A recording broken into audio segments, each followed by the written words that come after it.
সম্মানিত ভাই ও বন্ধুরা, আসসালামু আলাইকুম। আমি আনোয়ার খান, আপনাদেরকে জানাই স্বাগত। আমরা এখন আছি শরীয়তপুর জেলার গোসাইহাট উপজেলার হলইপটি গ্রামে ইব্রাহিম মাজির বাসায়। ইব্রাহিম মাজি এমন একটি সংকটাপন্ন সময় পার করতেছেন যা আমরা ভাষায় প্রকাশ করতে পারতেছি না। আমার এই পোস্টটি হবে একটি মানবিক পোস্ট। আমরা ইব্রাহিম মাজির সম্পর্কে এবং তার এই সংকটাপন্ন সময় সম্পর্কে জানবো। তার আগে আপনাদেরকে একটু অবগত করি। ইব্রাহিম মাজির পাশে রয়েছে তার সহধর্মিণী মিনারা বেগম। মিনারা বেগম ডান পায়ের হাঁটুর একটু নিচ বরাবর হঠাৎ করে একদিন এক ক্ষুদ্রতম একটা বেচা হয়। সেই একটা বেচা থেকে তার পুরো পাটি কেটে ফেলা দেওয়া হয়েছে এবং এখন মিনারা বেগম এক কথা বলতে গেলে একজন শারীরিক প্রতিবন্ধী। সম্মানিত ভাই ও বন্ধুরা, আমরা আগে আপনাদেরকে একটু দেখানোর চেষ্টা করি মিনারা বেগম আসলেই শারীরিক প্রতিবন্ধী কিনা, কিংবা তিনি অ্যাক্সিডেন্টে তার পা হারিয়েছেন কিনা। আসলে তিনি একটা অ্যাক্সিডেন্টে ডান পা হারিয়েছেন। আমরা সচক্ষে সেটা দেখেছি এবং আপনাদেরকে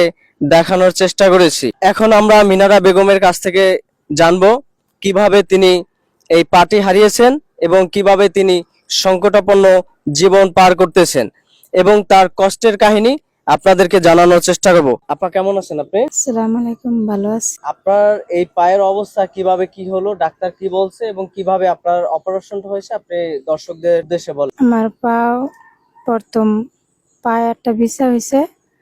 ভিসা হওয়ার কারণে পাও আমার ওই রক্ত চলাচল বন্ধ হয়ে গেছে পায়ে।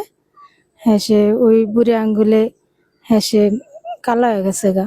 কালা হইয়া হেসে মনে করেন ঠোস পড়িয়া গেছে গা। এই নলার তরি ঠোস পড়িয়া যাওয়া নেই।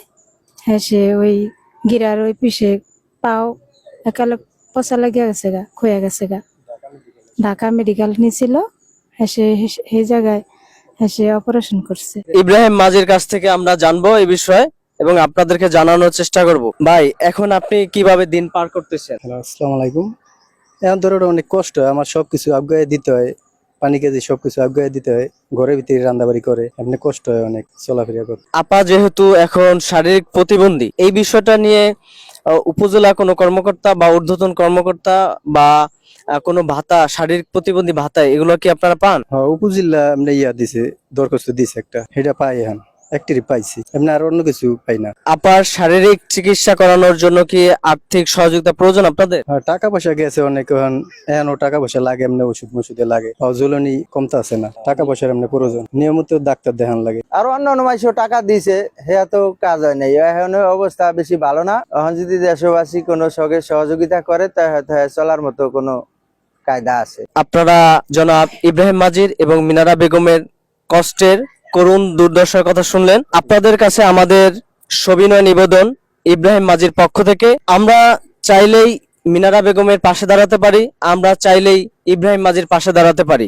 আপনাদের মধ্যে যারা সহৃদয়বান ব্যক্তি রয়েছেন তারা আসুন, এগিয়ে আসুন, আর্থিকভাবে সহযোগিতা করুন, মিনারা বেগমের পাশে দাঁড়ান। মিনারা বেগমকে আগামী দিনে তার মনোবল ফিরিয়ে আনার জন্য আপনারা সহযোগিতা করুন।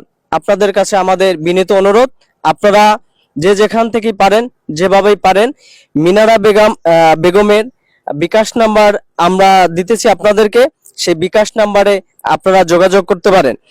সম্মানিত ভাই ও বন্ধুরা, আপনাদের সকলের সুস্বাস্থ্য কামনা করে শেষ করছি। সকলে ভালো থাকুন, ভালো রাখুন চারপাশের সকলকে।